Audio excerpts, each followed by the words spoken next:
engines. This is the Women's Motorsports Network. From dirt track nights to the bright race lights, from the garage to victory lane.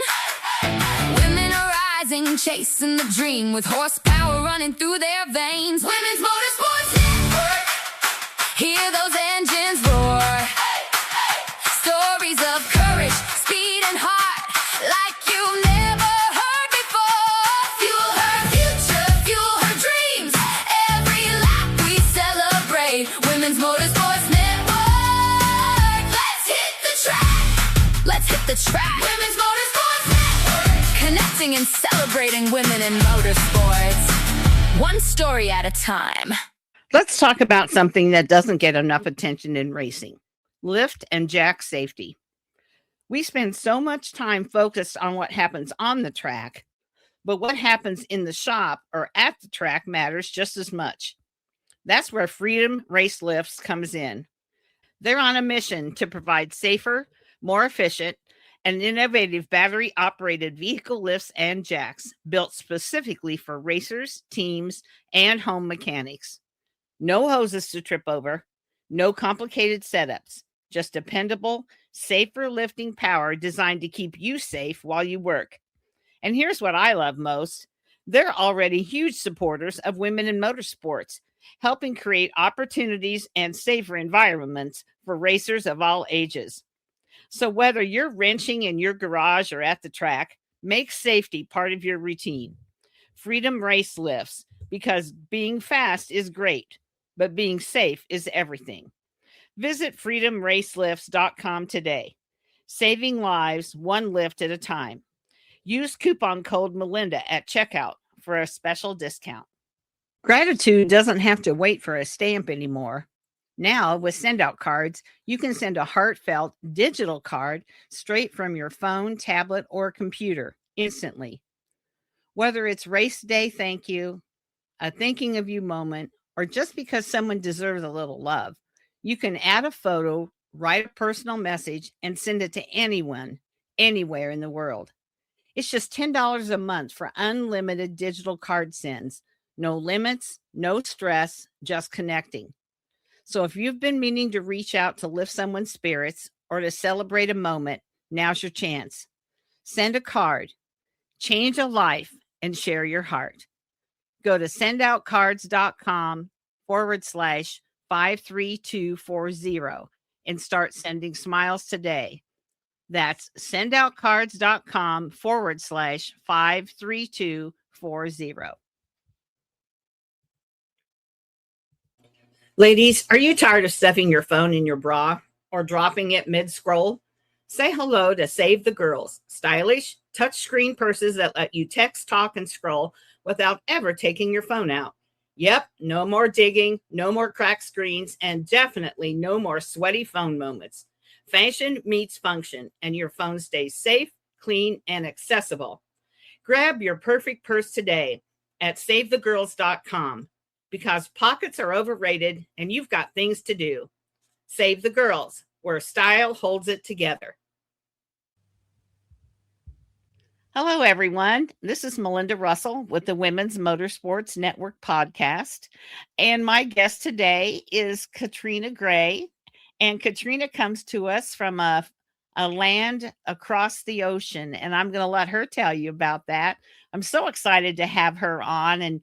And I love talking to women all over the world. And so this is a very special episode. So I want you to be sure you listen to the end, because I think you're going to enjoy hearing Katrina's story. So Katrina, welcome to the show. And as we always do, will you start by telling us a little bit about yourself?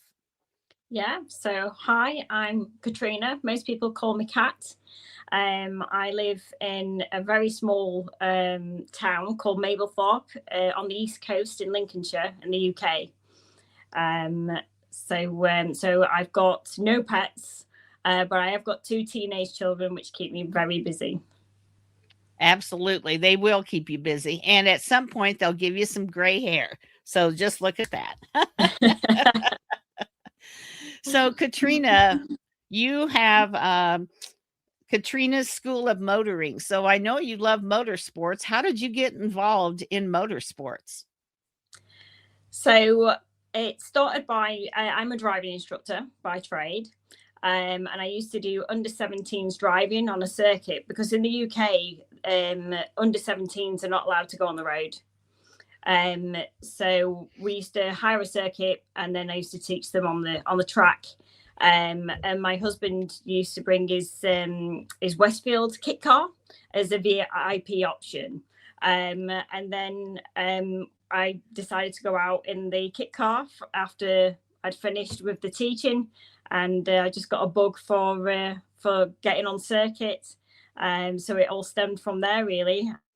I also was teaching for the supercar companies as well. So I was instructing the under 17s in Ferraris and Lamborghinis and things like that on circuits as well. So I definitely got the bug for it. So I didn't go through the normal route of being really young and starting in go-karts and things like that. I was actually sort of, I think I was in my late 30s when I started racing. So yeah, but it's good fun. Wow.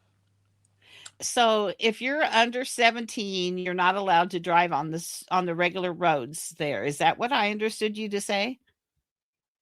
Yep.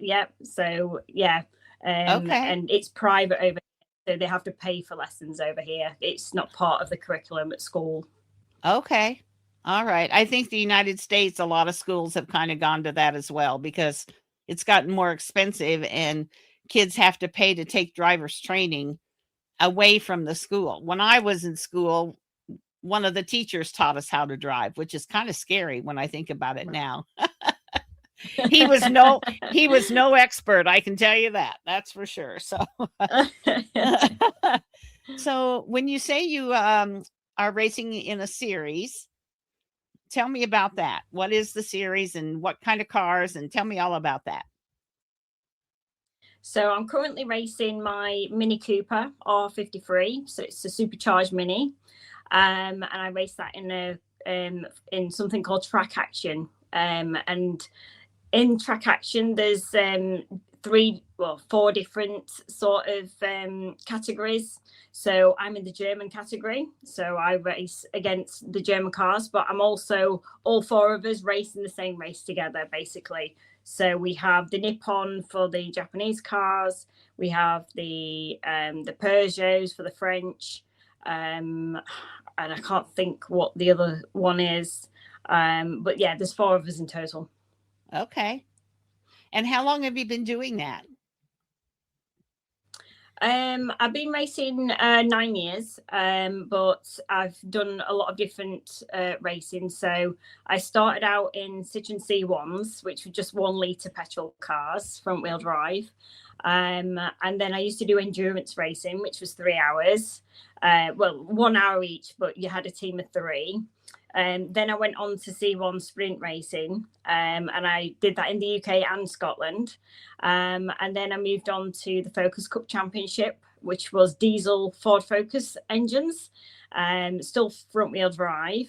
And I did that for 1.5 years. And then I've decided I've always wanted a mini race car. So this year it's been fantastic. So I've actually got to go out and race my mini. That's very cool. So, and are these road courses, I assume? These are road circuits. So I've raced at Silverstone, which is probably one of the most known circuits with the Formula One. And I've done Donington, I've done Knockhill at Scotland. Cadwell Park is my local circuit. And that's the nickname that the Mini Nürburgring, because it's very similar to the Nürburg. I've also done Oulton Park is one of my favourites as well. It's quite a twisty circuit. And I quite like Mallory as well. So Mallory's where I took my race license. So, and how often do you race? Normally, I'm saying normally, in brackets. Normally it's once a month. But there is certain times of the year where they'd miss a month and then you have 2 races. So my next race now is August, and I've got 2 in August. I've had to unfortunately drop out of Pembury because I think Pembury's in 2 weeks' time. But I've had a lot of things going on with my car, so I've had to buy parts and things like that. So I've had to skip Pembury, but I will be back out at Brands Hatch, which is another big circuit. So looking forward to that one. Are there a lot of other women that are in these that you race against? So in this current championship, no, I'm the only woman. When I raced in the Focus Cup, there was another 4 ladies. So that was, and they had a ladies' cup as well, which was really good. And then in the C1 racing in Scotland, I was the only lady.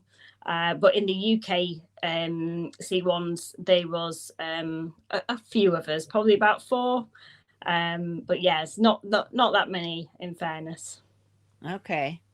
And is it just that it's what would be the reason, I guess, why, you know, the United States, it's growing by leaps and bounds? Why would you think maybe it's not growing as much? I think it's a lot down to money and sponsorship.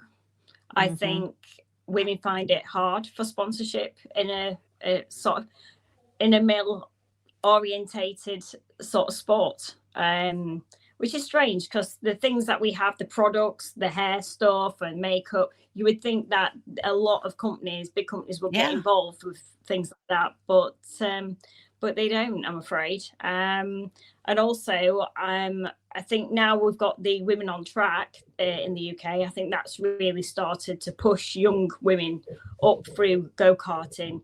And we've had the W Series as well. So we've had a lot more women in motorsport events now, which is good to see.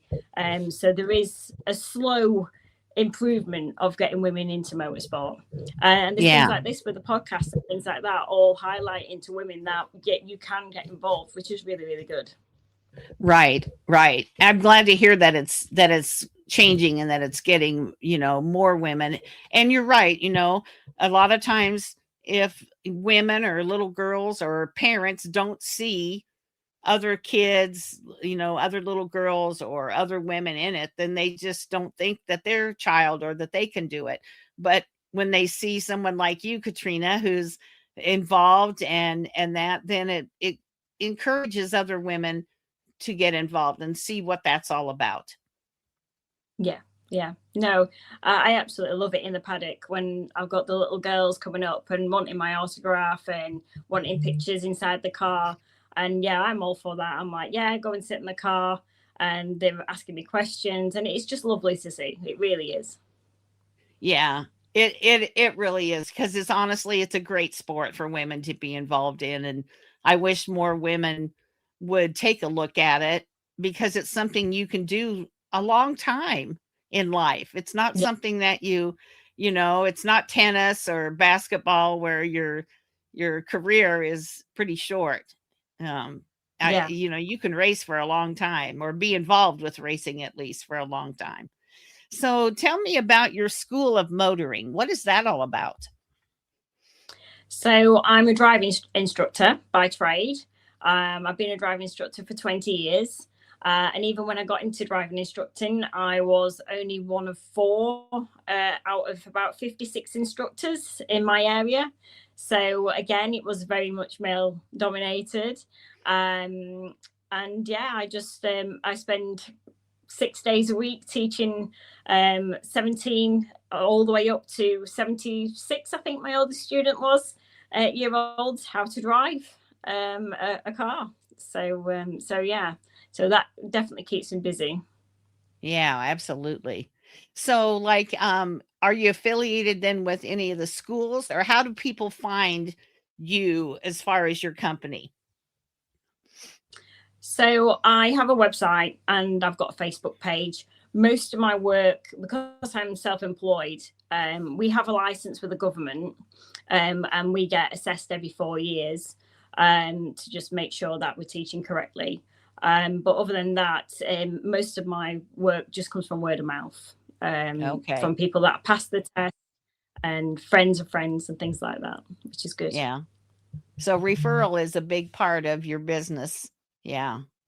What's the hardest? Yeah. What's the hardest part about teaching somebody to drive? I just think most of it is confidence. It's trying to get them more confident and not be scared, because it's a big thing, isn't it, getting people on the road. And not only have they got to control this big vehicle, they've got all these people around them that are not really sometimes doing what they should be doing as well. So they've been cut up, they're having cars overtake them, and so it is quite a scary thing. So I definitely think confidence is a big thing in driving. Okay. So I know nothing about the kind of roads or anything that you have there. So are there a lot of like 4-lane bigger roads like that, or are they mostly 2-lane? Mostly 2-lane where I live, and we have very, very narrow lanes. So some of the cars in America would not fit down some of the country lanes that we have.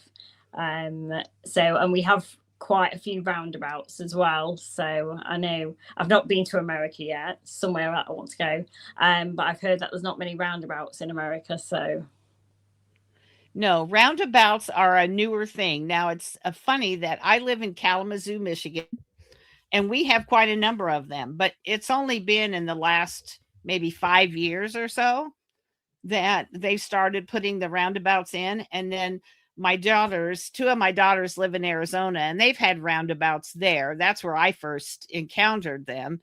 And I think, I know Florida has some, so I think they're more popular now than they used to be, but not like you guys. I think you guys have had roundabouts for a long time. Yeah. Yes. Yeah, definitely. Yeah. So, when you do your racing on your circuits, what is it about that keeps you going back? Like there's a lot of things you could be doing on the weekends other than racing. So what is the pull for you to go to the track? I just think it's the friendliness of everyone. And everyone just works as a team. So you've got the marshals, they'll come over and say hello, which we're very grateful for, because we couldn't race without the marshals. And just all your friends are there as well, and you make new friends. So everyone thinks it's like it's not a close-knit community or anything, but it does end up being that way, because you'll go to one circuit and you'll meet somebody, and then you'll not see them for a year, and then it's like you spot them again at another circuit, and it's as if that year's just not been there. So that's the great thing about the circuits as well. And it's not just on track in the daytime, because sometimes if you're staying over in camper vans, in tents and things like that, you'll all stay around and just enjoy the evening as well. So yeah, and we've got a lot of group chats going as well, which is quite funny. So yeah, it's just a really good place to talk to people. Yeah, it's a good place for people watching. It's a good place to make new friends, like you said, and with social media and texting and all that, we can stay in touch with each other so much easier. So it makes it easier to meet someone. And even if you don't see them for a year, you can still stay in touch with them, which makes it easier. Yeah, definitely. And I think with some sports, your followers can't actually get to talk to you in person. So if I was like a footballer or something like that, they wouldn't have access to speak to me. Or whereas with motorsport, it's quite open, the paddock, so people can walk around and come up to you and ask for photos and look around your car and things like that. So yeah, I think motorsports is a very welcoming sport, because like you just said, people can come to the paddock, they can go into the pit area, whatever track they're at, and being up close and personal to like a NASCAR driver on race day, you would never get up close to a football quarterback on race day or on football day. It just doesn't happen. They're so protected. And I think that just makes us feel like such a welcoming sport that we're happy for everybody that comes out to watch. Yeah, definitely. Yeah. So do your series, streaming is a big deal over here. Do they do that at some of your races? Are they streamed so people can watch them even if they're not on track, or is that not a big thing there? Streaming's only just come in the last few years, really.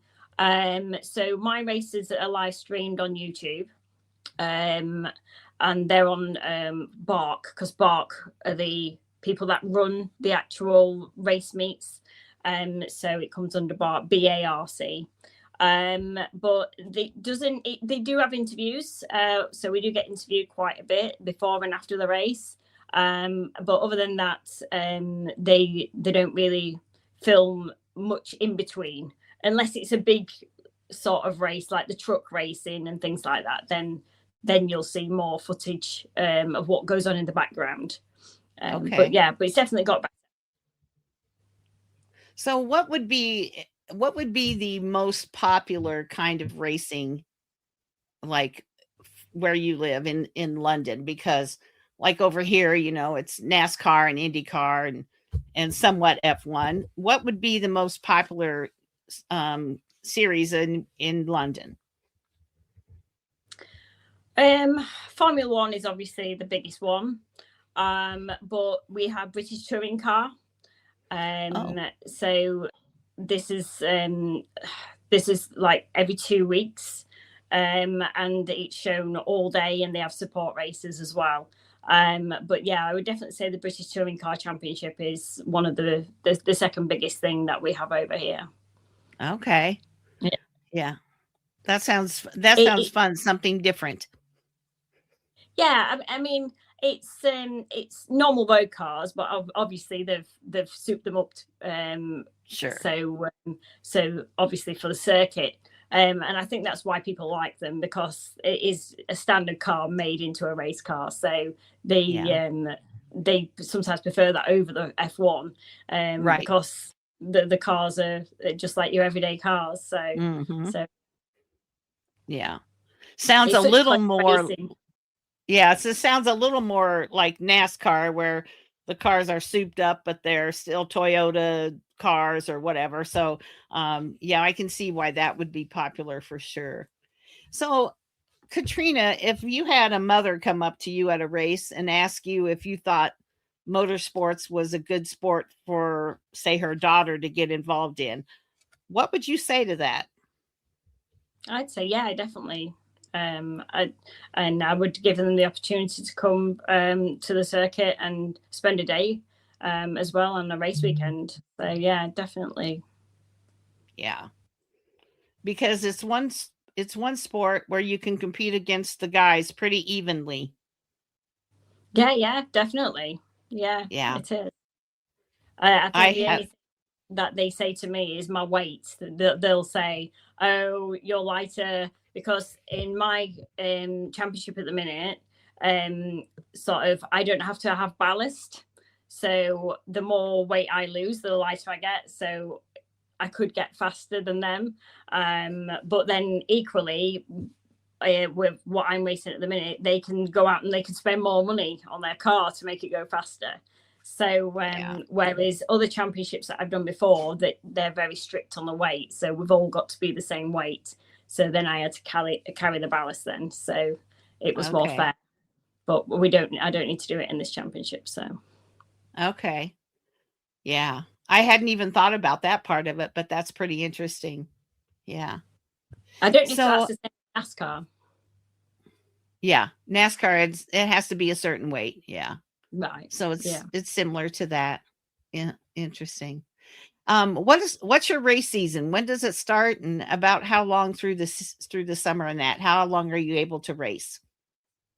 Normally starts about March, April-ish, and then my last race is the first week of October. Okay. All right. Pretty much the same as the United States for sure. Right. Yeah. Because then the weather gets a bit bad then after that. I mean, I can enter.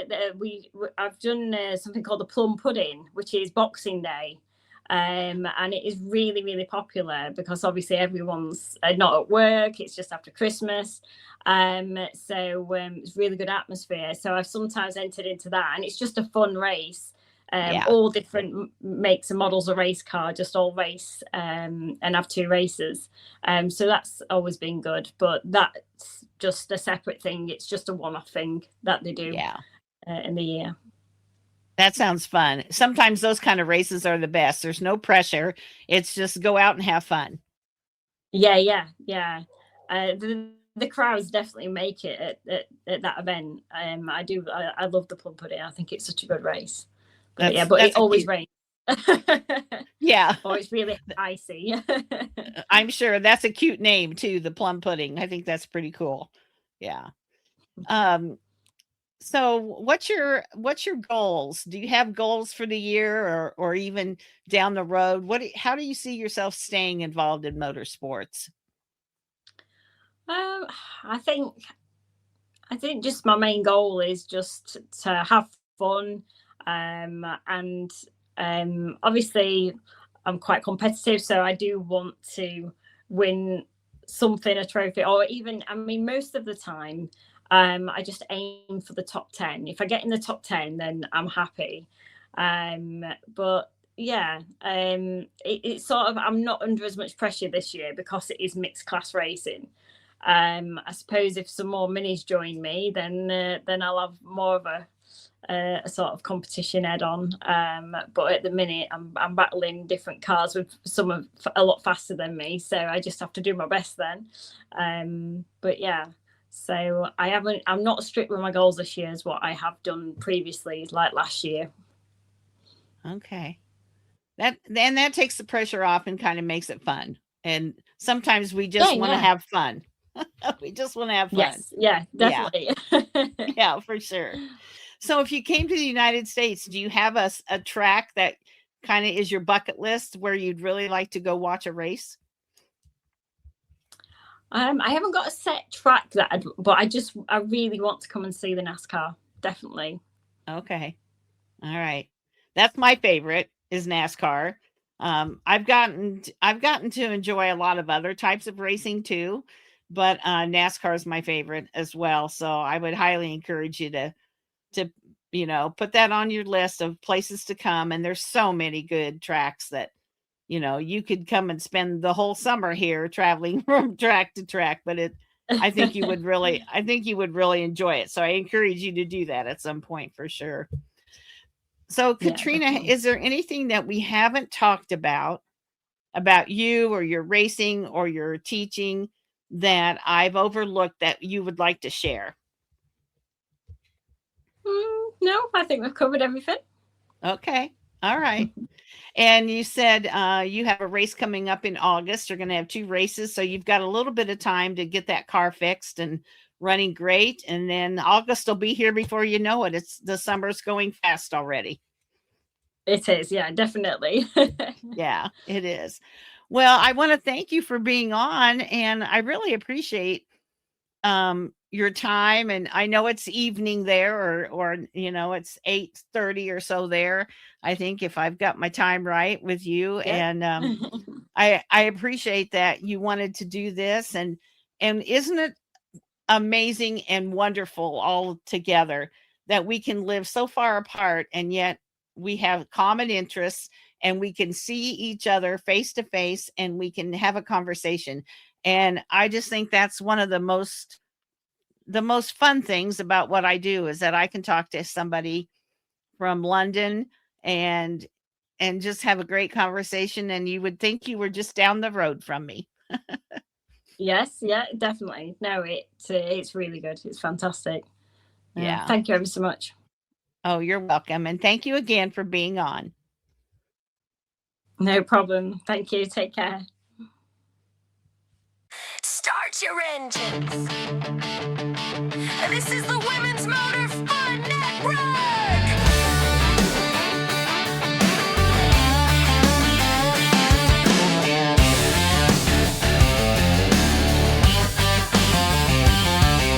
From dirt track nights Feel the bright race lights from the garage to victory lane.